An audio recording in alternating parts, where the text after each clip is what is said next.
Shabbat Shalom. When my children were small and leaving the house for school, camp, or an outing, I remember wishing that I could send them out wearing printed t-shirts that would read, "Please be kind to me." Like the people who post signs on the back windows of their cars that say "baby on board," I wanted some way to alert others to my children's vulnerabilities as innocents in an unpredictable world. What would it be like for any of us to walk around with our hidden vulnerabilities displayed for others to see? Like, what if we wore t-shirts that revealed our feelings and fragilities?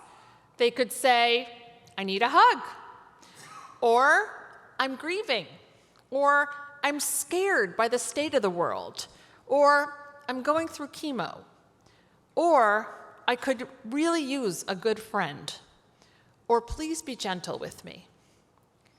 How would showing our vulnerabilities to one another impact our interactions? This week's Torah portion is Tazria Metzora, in which we read about skin disorders, historically translated as leprosy. It's famously the Torah portion that B'nai Mitzvah kids hope that they will not get. Because what is there to say about skin disease? Well, there is a lot, actually. So many of us suffer in hiding. We are embarrassed about a personal issue, and we conceal it. The Torah shows us a different possibility. We read, "As for the person with a leprous affliction, their clothes shall be torn, their head shall be left bare, they shall cover their upper lip, and they shall call out, 'Unclean, unclean.'" At first reading, this seems like a horrible scene of shame and isolation. "Tzara'at, tzara'at, I have a skin disease. Stay away so you don't catch it." Yes, but also, "I am suffering. Think of me. Help support me in any way you can, and bring me back as soon as possible into my beloved community." In this short scene, 3 things happen. 1, the sufferer names the issue. They are honest and forthright. Naming is powerful. To come out of hiding and to name, especially if one has been saddled with shame, is to trust that others will respond with care. 2, the sufferer protects others from being endangered by contagion. Going back to our verse, we read, "As for the person with leprous affliction, their clothes shall be torn, their head shall be left bare, and they shall cover over their upper lip." The 13th century commentator Rabbi Jacob ben Asher suggests that the Torah's instruction for the person covering up their upper lip refers to wearing a mask to cover their mouth to avoid infecting others with their breath. This is all too familiar to us. 3, the sufferer expects a response of communal understanding and support.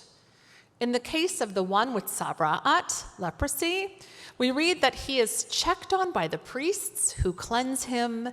After a period of isolation and healing, they welcome him back into the camp with a ritual pronouncing him clean.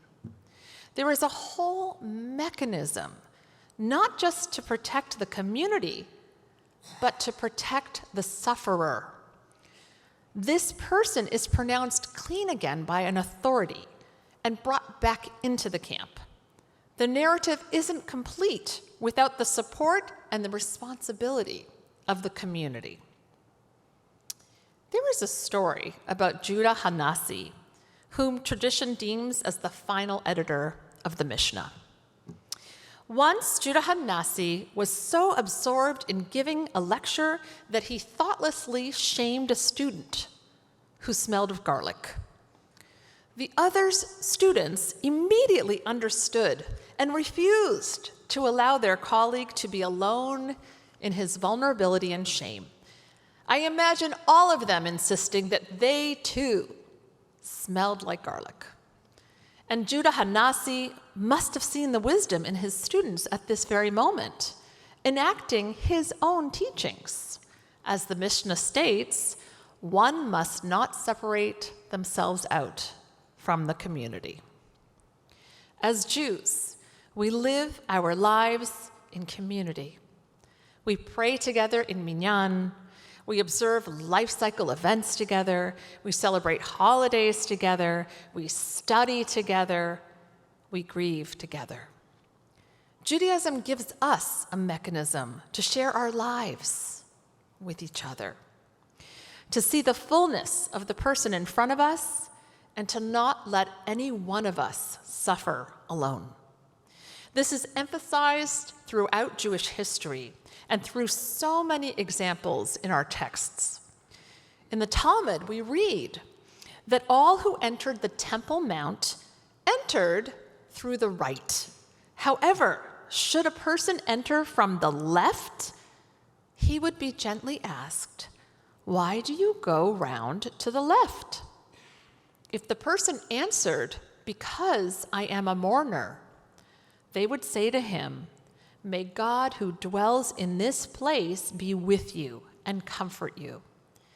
If he answers, "Because I have been excommunicated," they say to him, "May the presence of God who dwells in this place inspire you to draw near again." And Rabbi Yossi clarified this further, saying, "May you feel God's presence as your community draws you near again."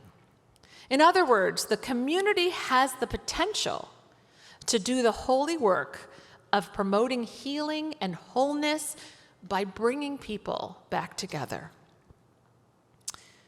We are all walking wounded at this time in history. In this climate of disagreement, with so little tolerance for difference, how do we refrain from quickly judging and writing off one another?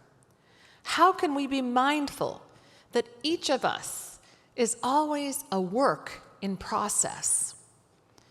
Can we trust that others will have the wisdom, capacity, and will to care for us? We must embody both roles, the vulnerable and the ones with the capacity to offer support. We all wear T-shirts that proclaim we are wounded, and it is our job to respond to one another. We must reach out and create nets of care. This is the Jewish way. Shabbat Shalom.